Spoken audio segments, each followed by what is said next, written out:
I call this meeting to order. Members, please confirm your attendance when I call your name. Maria Ferraro, Here. Vince Marcotte, Here.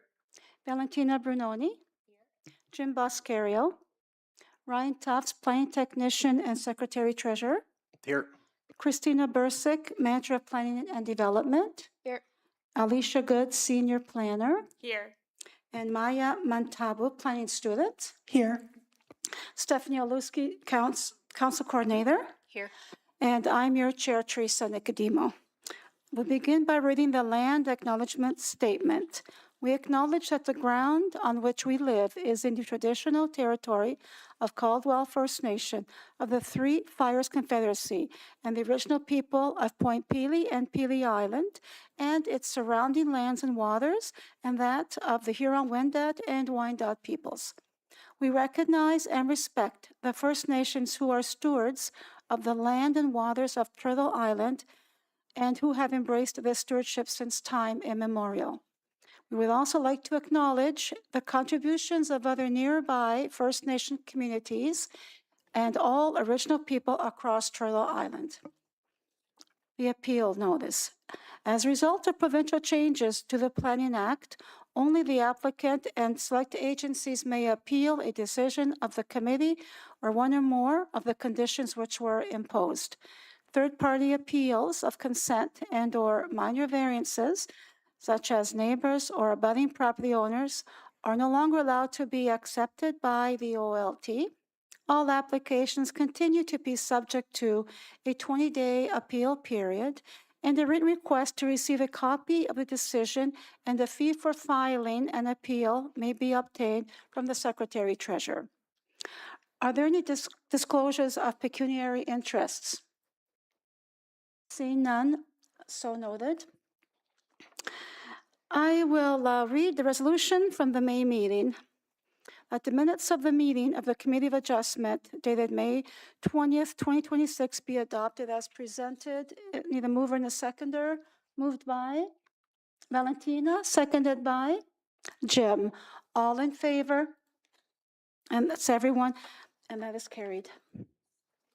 Mr. Tufts, are there any requests for withdrawal or deferral of any application? None received. Okay, so noted.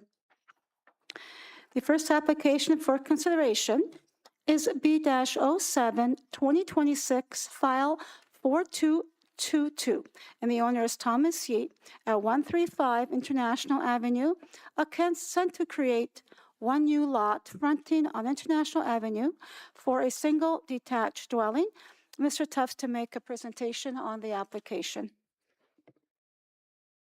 Thank you. So before us, we have consent file B-07, as you said, and it's consent to create one new lot fronting on International Avenue for the development of two single detached dwellings. In our official plan, the land is designated as residential district, and in the zoning bylaw is zoned residential 1. In the residential 1 zone, we have singles and semis that are permitted use. Currently on the subject lands, there is a garage and a home, both of which will be demolished as part of this application process. Before you is a survey that was provided by the applicant that shows the proposed severed and retained lots, both being 50 feet of frontage, which is the minimum requirement for a single detached lot in the town. Should the application be approved, we would have the following conditions. The first being a survey, the second being that all property taxes are paid. Third would be cash in lieu of parkland dedication. The fourth would be a contribution for street trees. Fifth would be a sidewalk contribution. Sixth would be that the applicant make an application for a demolition permit to the building department.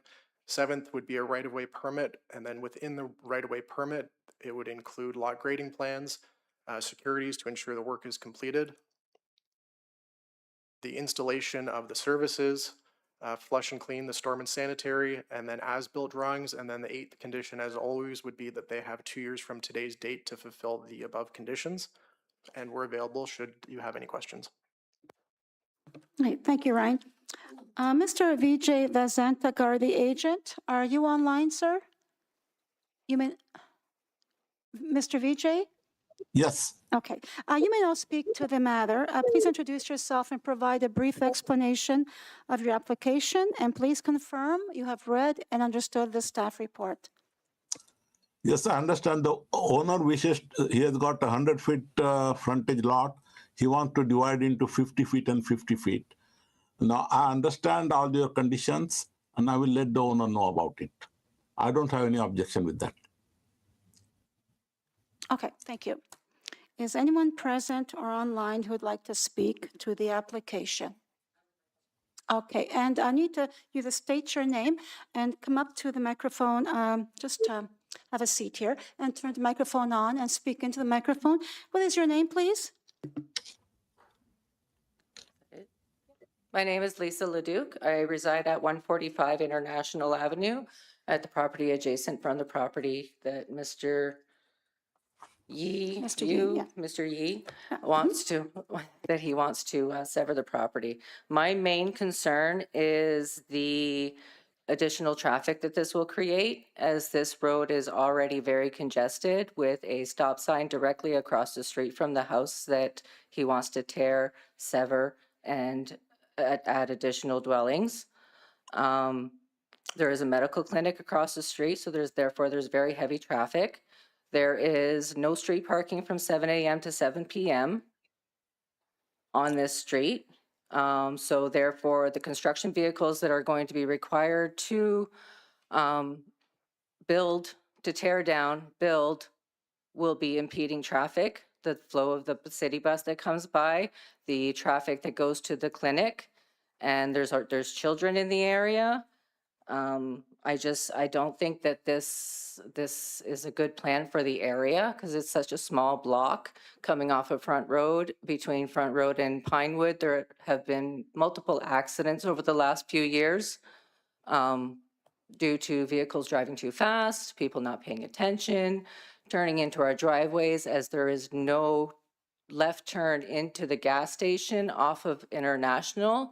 A lot of people will still turn off of Front Road onto International and use our driveways, which also impedes traffic because they'll be blocking vehicles that are trying to come through.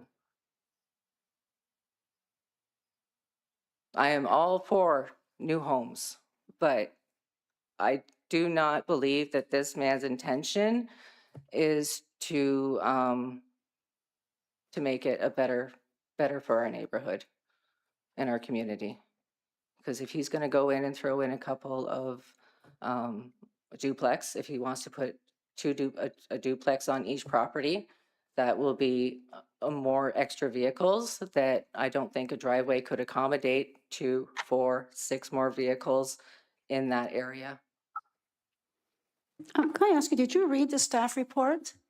Have you read it? The staff report? Yeah, the report that explains how he's allowed to. This one here? Yes, and under the Provincial Planning Act, Essex County Official Plan, LaSalle Plan, he's entitled, he's within his right to build, to sever the land and build. Has there been a traffic study done on International, that first block of International, to accommodate this extra? And that's wrong. traffic? I'm not sure about that, but there's a stoplight at International and Front. Yeah. And traffic can also go back ways, to go to Pine to get you over to Sacred Heart Drive. And I understand that it's just temporary for the construction workers with their vehicles. That's strictly temporary. Would you not agree? Till the 2 homes go up? Temporary, yeah, but depending on how long does he have to build this? So Well, you're he's- giving him until 2028 to submit, Right. and so, for example, the house on the corner of Michigan and Delaware, they've been doing construction there for what, 2.5 years? The houses still aren't done. They were ordered to replace the sidewalk because they wrecked the sidewalk. And the houses still aren't done. They took down the facing, but it looks like crap. He is still, Mr. Yee is still within his right to sever the land, and the committee is just here to vote on that decision today, to vote on that severance today. I think a traffic study should be done because I do not think this is going to be a safe space for our community, for our neighborhood. Can I ask a question? No, excuse me, we have to, Ryan, did you have any comments on that? Because I don't feel it needs it. I don't know about the traffic study, but I know where I live, there's always, on Normandy, there's always new homes going up, and we just Which accommodate, doesn't have a medical clinic. then you Which build. doesn't.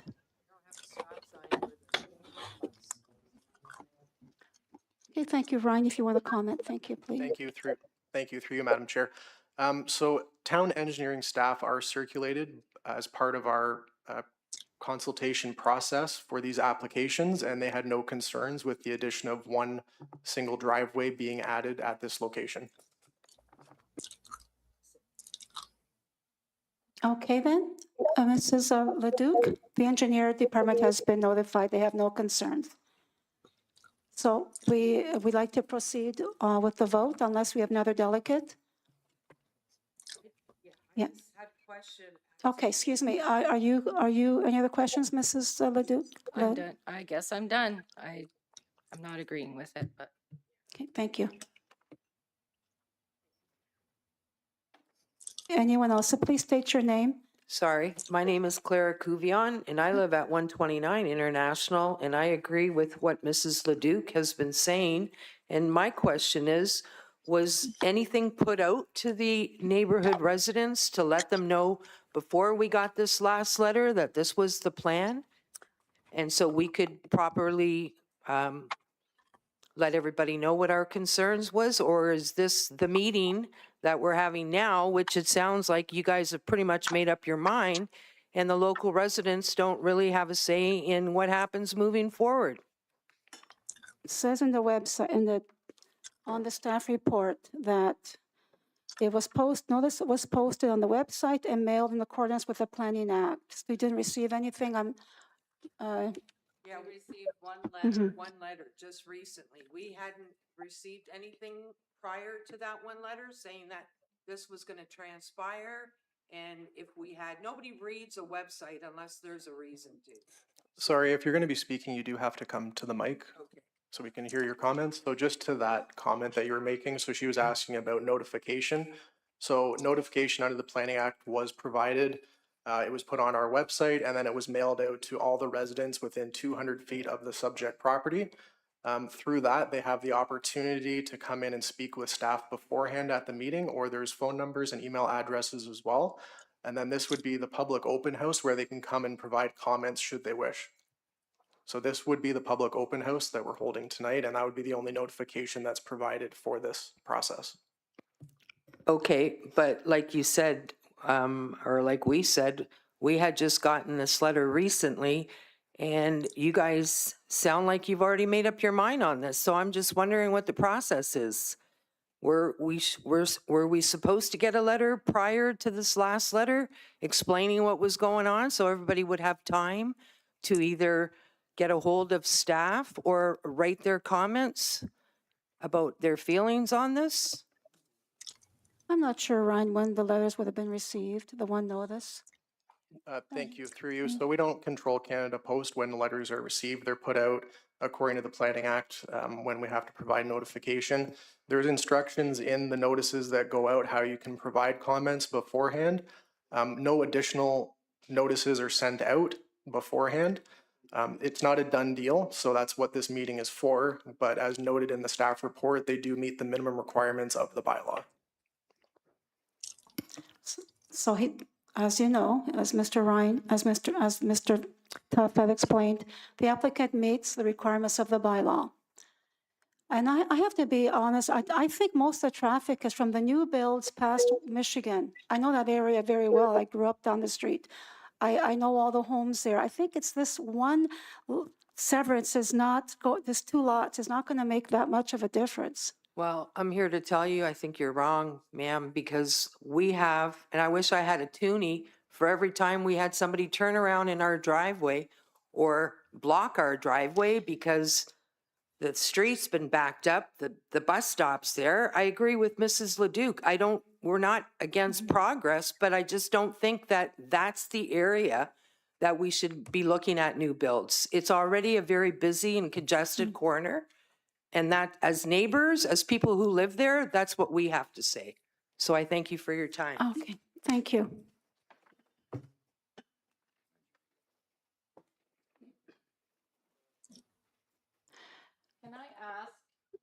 Yes, come on, yes. I just want to know how many people in this neighborhood received this letter that this meeting was going on today? Was it only us, or was it the surrounding neighbors around the property? Through you, Madam Chair, so as I previously stated, any property owner within 200 feet of the subject lands received that notice. Like the people behind?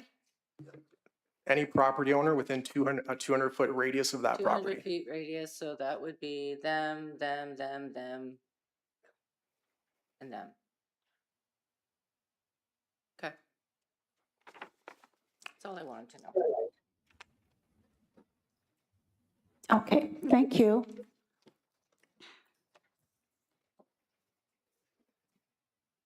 Does committee have any questions for Mr. Vazantagar? No, I don't have any question. And committee have any questions for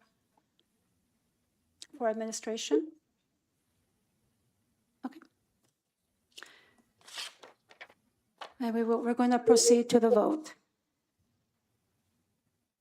Having heard any comments and concerns made by administration, agencies, and the public, committee ready to make a decision, I will read the following recommendation. That whereas the consent is consistent with the general intent and purpose of the official plan and the implementing zoning bylaw as amended from time to time, and having heard all comments and concerns from the public, agencies, and town staff, be it therefore resolved that application B-07, 2026, file number 4222 be approved. And I need a mover and a seconder. It's moved by Maria. Is there a seconder? By Vince. All in favor? That's everyone, and that is carried. So good luck, Mr. VJ, and thank you everyone for coming in. Thank you very much.